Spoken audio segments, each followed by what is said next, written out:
Alright, well, I just wanted to give a little update on this old Heathkit oscilloscope I've been trying to rebuild. Wanted to show the progress I've got so far. So I got me a little bundle made for the electrolytic can that was there. It's nice and tight, little silicone down through the middle. Just leave the tie on there, don't hurt nothing. Helps keep it tight. Been replacing resistors, one poly cap, molded cap, all these resistors gotta go.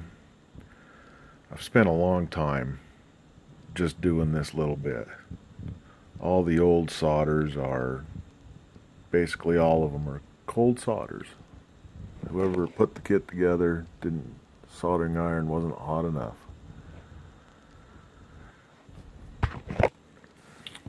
And too much flux was used. Did I say the model number of this old oscilloscope? It's 0-11. But like a good example is this board back here.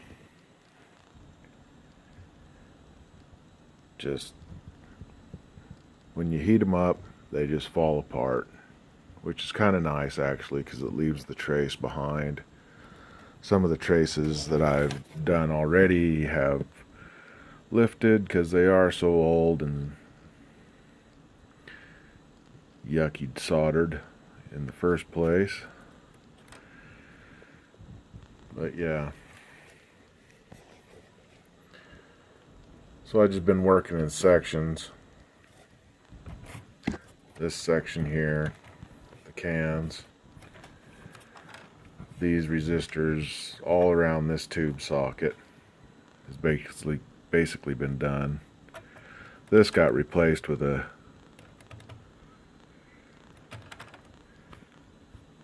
new resistor. I guess you'd call it new old.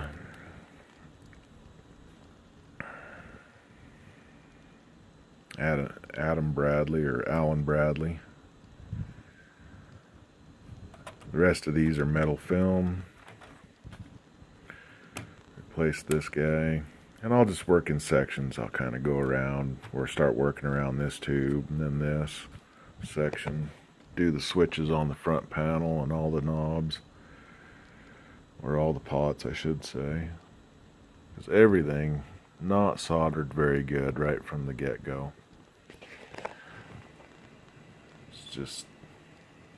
It's just not happening. So we'll replace all these resistors, all these caps, and we'll just keep you updated. And so this is just a progress report basically. Thanks for watching if you watched. Bye.